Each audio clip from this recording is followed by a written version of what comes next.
Сәлем достар, сіздермен бірге киносы арнаға қош келдіңіз. Бүгінгі видеода сіздерге 2016 жылы шыққан вирус фильміне шолу жасайтын боламын. Майкл Дрейкфорд қыздары Стейси және Эммамен бірге жаңа қалаға көшіп келеді. Жас қыздар мектепке тез үйренісіп, жоғары сыныптардың балаларына қарайды.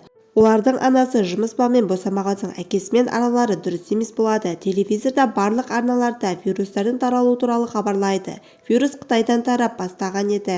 ақш басшылығы вирустың алдын алу үшін шараларды қолданады. Эмма сыныптасы Грейспен құрбы болып жақын араласа бастайды. Қыз Эммаға лифтідегі ер адамның әйелге қан аралас жөтеліп жатқанын көрсетеді.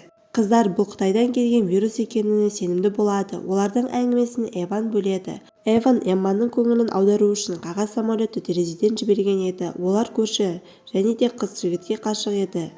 Қыз оны көруге асығады. Жастардың кездесуін Билл бөледі. Ол жігіттің өгей әкесі еді. Билл жігітті кемсітіп, әзілдеп оны ұятқа қалдырады. Жігіт ұялып қалады. Эмма бұл жағдайда жігіттің көңілін бөлу үшін оны сүйіп алады. Эмма үйге келгесін әкесі мен анасының арасында қарым-қатынас туралы сөйлеспек болады. Бірақ та Майкл қызға тіке жауап беруден қашады. Келесі күні Майкл оқушыларға вирусты тез таралып жатқанын айтады. Ол кезінде ғылыми зерттеуші дәрігер болған. Оның жұмыстан шығарып жібергесін ол мұғалім болып жұмыс жасаудан басқа амалы қалмады. Грейс өзін жайсыз сезініп жөтелгенде қан құсады. Ол оны көріп сыныптан қашып шығады. Эмма қыздың артынан жүгіріп шығады. Ол құрбысын көшеде көреді. Ол жерде қиналып жатады. Бейтаныс жігіт оларға көмектесуге келеді. Эмма оны Грейстің жанына қалдырып, өзі дәрігерлерді шақыруға кетеді. Эмма кеткесін Грейс көзін ашып, бейтаныс жігіттің бетіне қан құсып жібереді. Кейін дәрігер Эмманы тексереді. Себебі ол вирус шыққан адаммен байланысқан еді. Ол дәрігерге Грейс туралы сұрап сұрақтар қояды. Қызда вирус қайдан пайда болды дейді. Мектептегі сабақтардың барлығы кейінге шегеріледі. Қаладан шығуға және де кіруге тыйым салынады. Майкл әйелін әуежайдан такси тоқтамағасын өзі алып келу үшін аттанады. Қыздарды үйлеріне көршілері мистер Томми апарады. Қалада төтенше жағдайлар жарияланады. Қаланың барлық жерінде бақылаулар орнатылады. Себебі вирус тарамау үшін Майкл әуежайға келгенде жабық болады. Ол әйелін алып кете алмайды және де үйіне де қайта алмайды. Майкл қыздарына хабарласып, ешкімнің қарауынсыз өздерін қалай ұстау керектігін айтады. Стейси қалада карантин орнағанына қатты қуанады, себебі оның Си-Джей есімді жігіті пайда болған еді. Олар уақытты бірге көңілді өткізбек болады. Стейсиге Си-Джей келеді, олар бірге кетіп қалады. Эмма болса Грейстің парақшасын қарап отырады. Ол туралы жаңалықтар білуге тырысады. Қыз өте ауыр жағдайларға байланысты ауруханада жатады, ал ата-анасынан ешқандай да хабар жоқ. Таңертең оларға үйдің алдына көмек ретінде жәшікте заттар тастап кетеді. Оның ішінде дәрілер мен қорғануға арналған заттар және де тамақтар бар еді. Стейси Си-Джеймен бірге әпкесінің қарсылығына қарамастан сауық кешке кетеді. Эмма телефонын қараса, Стейси Эмманың атынан Эванды сауық кешіне шақырғанын көреді. Сол себепті қыз келіседі. Кейін жиналып сауық кеші өтіп жатырған үйге келеді. Жиналған жастардың барлығы көңілін көтеруде. Болып жатқан жайтқа ешқандай да көңіл бөлмейді. Олардың арасында Генри есімді жігіт те бар еді. Генри Грейс вирусын жұқтырған жігіт еді. Ол аурушаң болып көрінеді және де жан-жағына бақылаумен болады.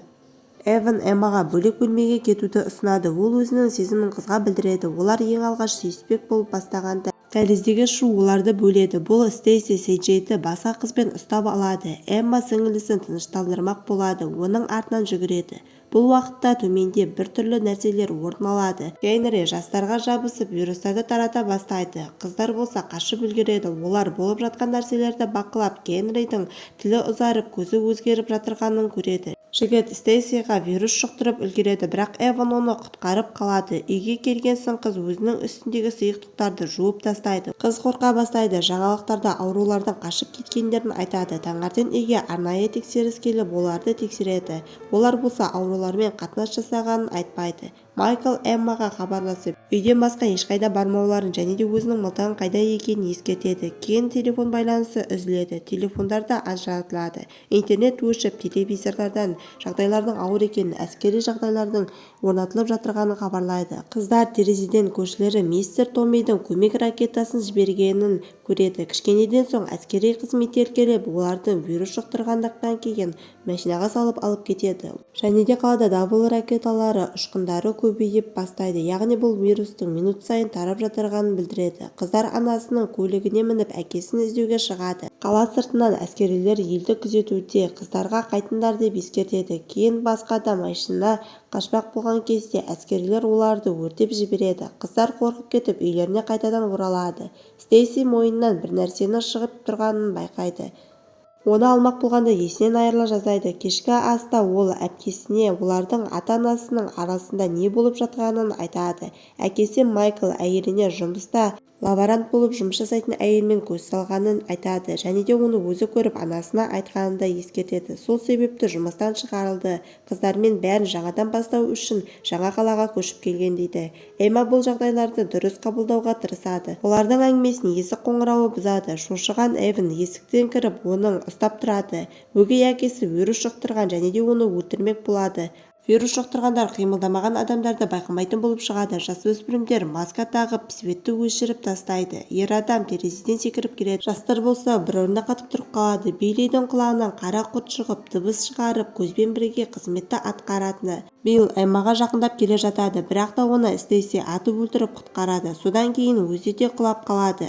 Ол өзінде вирустың белгілері бар екенін сезеді. Эмма Стейсиді тастамаймын дейді, жігітке кетуін өтінеді, бірақ ол қыздармен қалуды шешеді. Олар тексеруден қашу үшін үйде ешкім жоқ, қаңырап қалды деген белгілерді салады. Стейсидің бөлмесіне ағаштармен бекітеді. Ол өзіне қатты ашпын және де бұл жерлерден кетулеріңді өтінемін деп айтады, бірақ Эмма бас тартады. Эмма әкесінің Стейсидің бойындағы паразиттерді құрту үшін құжаттарын іздейді. Ол міндетті түрде оны құтқармақ болып шешеді. Эван қызы тыныштандыруға тырысады. Ол анасын жоғалтқасын, жақындарының қалай жоғалту қиын екенін де түсінеді және оған көмектесемін дейді. Джоб жоғарыда отырғанда үйге Сейджей келеді. Ол қамалып тұрған Стейсиді көреді. Оған көмек бермек болады, бірақ қыз оған жабысып, қолын жұлып алады, сосын мойнына жабысады. Төменде шығып жатқан суға Эмма мен Эван келеді. Көріністі көріп таң қалады. Стейси бұл паразиттер осылай жасады деп айтты дейді.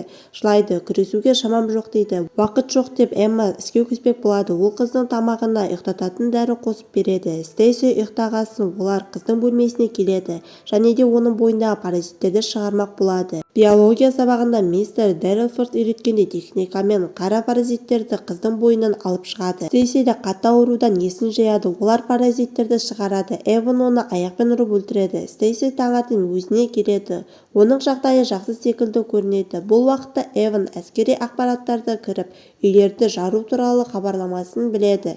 Эмма демалу үшін жатады. Тұрғанда Эванның оны шақырып жатқанын естиді. Ол Стейсидің артық тамақтарды алып қашып кеткенін айтады.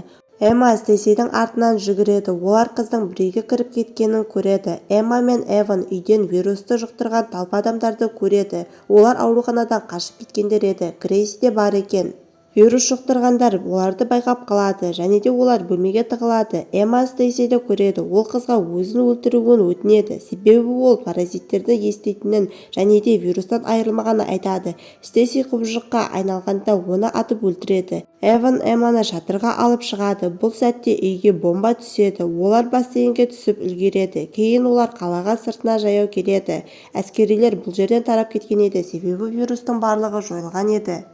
Олар Эмманың әкесі тығылған магазинге келеді. Әкесінің қалдырып кеткен хатын көреді. Майкл оларға қайда бару керек екенін жазып кеткен. Олар машинаға отырып Вашингтонға жол тартады, себебі олардың ояқта қауіпсіз болатынына сенімді болады. Достар, сіздерден өтініш, енді дамып жатырған арнамызға тіркеліп, лайк басып, комментарий жаза өтсеңіздер. Келесі видеода қандай видеоларды көргіңіз келеді, қандай фильмдерге шолу жасайын, сіздерден жауап күтеміз. Баршаңызға рахмет, сау болыңыздар.